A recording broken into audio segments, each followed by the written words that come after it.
দেখুন রাস্তা, ফুটপাথ, ফল, সবজি, ওই সামনেই সিগন্যাল 50 মিটার দূরে, আর সিগন্যালের আগে এই হলো ফুটপাথ।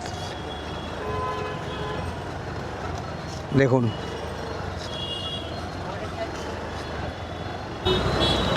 সমস্যাটা যদি শুধু হকার নিয়ে হতো তাহলে মনে হয় এতটা অসুবিধে হতো না, বুঝলেন তো। সমস্যাটা আসলে মেন্টালিটির।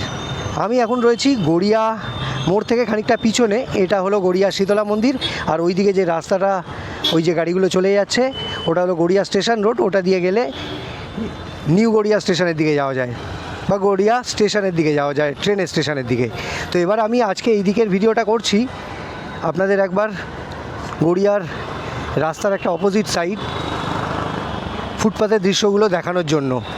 এমন নয় যে গড়িয়ার ভিডিও আমি আগে করিনি, অনেকবার করেছি, 2-3টে ভিডিও করেছি, কিন্তু রাস্তার ওই দিকটা দেখিয়েছিলাম, আর আজকে এই দিকটা দেখাবো। এই মোটামুটি শুরু হলো। দেখুন এখানে ভ্যান দাঁড়িয়ে আছে, ভ্যানে করে ডাব বিক্রি হচ্ছে। আর এবার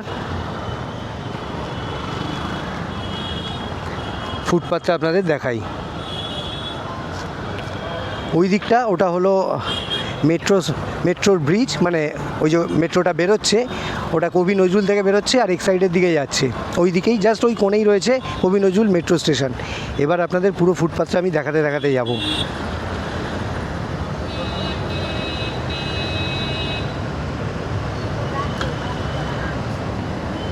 দাদা একটু সাইড দিন, না বললে সরবে না।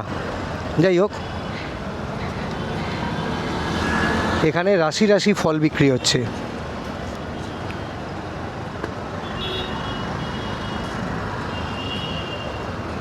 পকেটে যদি পয়সা থাকে, ফল খেতে ইচ্ছা করে, ফল কিন্তু আপনারা কলকাতার যে কোনো জায়গায় পাবেন। দেখুন রাস্তা, ফুটপাথ, ফল, সবজি, খুব সরু করে জায়গা রেখে দিয়েছে যাতে পাশ দিয়ে লোকজন যাতায়াত করতে পারে। বলো, তোমার মনে হলো তোমায় কিছু বলছি? হ্যাঁ, তাহলে আমি কথা তো নিজে নিজে বলছি, তোমায় কিছু বলেছি? ও আচ্ছা,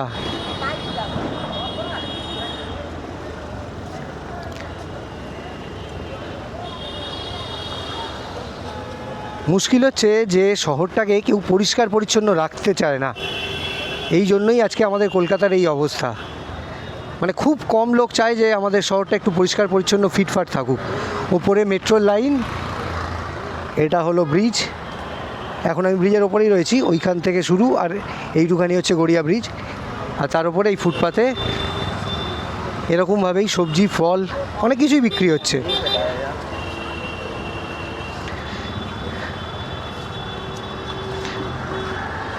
এখানে এইভাবে লোকজন এই যে সামনে দিয়ে হেঁটে যাতায়াত করছে, এটা যে এরা শখে যাচ্ছে তা না, কারণ ফুটপাথের ওপরে খুবই কম জায়গা আছে, পাশাপাশি দুজন যেতে গেলে গায়ে গায়ে ধাক্কা লেগে যাবে, তো সেই জন্য বাধ্য হয়ে অনেকে নিচ দিয়ে যাতায়াত করে। দেখুন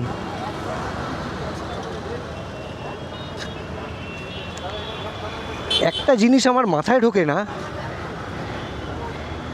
যে সারা শহরে পুরো কলকাতায় এরকম এত রাস্তায় কি করে এরকম এত এত বাজার থাকতে পারে? মানে আর কোনো প্রফেশন নেই, আর কোনো ব্যবসা নেই। এই দোকানটাকে আপাতত মুড়ে মারে রাখা হয়েছে, এটা একটা রানিং দোকান। রানিং মানে একটা ওই টিনের ঘরটর কিছু করা আছে মনে হচ্ছে। দেখুন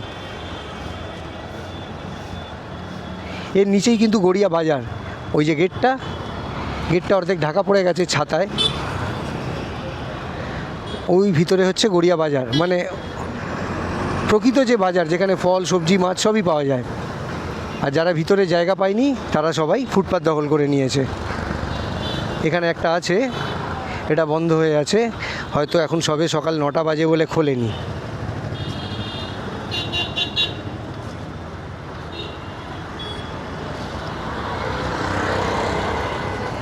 রাস্তা যতই চওড়া হোক না কেন, কখনোই আপনি আরামসে রাস্তা দিয়ে হেঁটে বা গাড়ি চালিয়ে বা ফুটপাথ দিয়ে হেঁটে আরামসে যেতে পারবেনই না।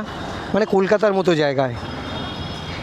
নিজে এখানে থাকি বলে বা আমার শহর কলকাতা বলে বলছি না, এমন নয় যে আমি যে শহরে থাকি বা যে জায়গাটায় থাকি সেই জায়গাটা শুধু প্রশংসাই করতে হবে, যা কিছু খারাপ তাকেও ভালো বলতে হবে এমন কিন্তু মোটেই না।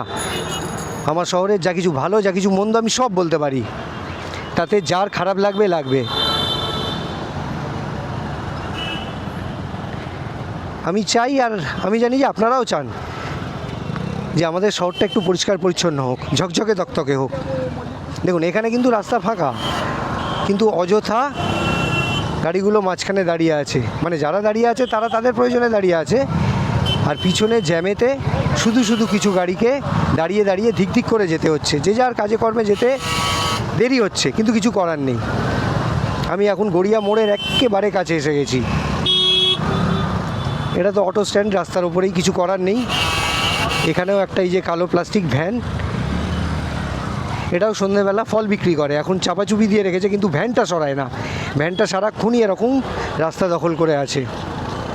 আরও আছে, আরও দেখাবো।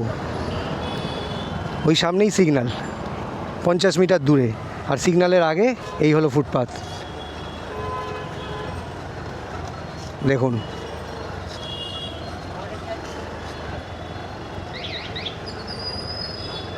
এখানে সন্ধেবেলা রমরমিয়ে মোমো বিক্রি হয়, খুব নাম আছে, প্রচুর লোক কেনে, শয়ে শয়ে লোক এখান থেকে মোমো কেনে। আর এটা হলো ট্রাফিক গুমটি। যাই হোক, সিগন্যালটা গ্রিন পেয়েছি, আমি বেরিয়ে যাচ্ছি। আর এদিকেও সেই একই চেহারা। তো যাই হোক, আজকে আমার এই ভিডিওতে গড়িয়ার অন্য একটা সাইড দেখাবার চেষ্টা করলাম। আর শেষে সেই কথা একবার বলবো যে আমার ভিডিও, আমার চেষ্টা যদি আপনাদের ভালো লাগে তাহলে আমার চ্যানেলটাকে সাবস্ক্রাইব আর আমার ভিডিওটাকে লাইক আর শেয়ার করে দেবেন। আবার এরকমই কোনো ভিডিওতে কলকাতার অন্য কোনো অংশে দেখা হবে, কথা হবে। ভালো থাকবেন, টাটা।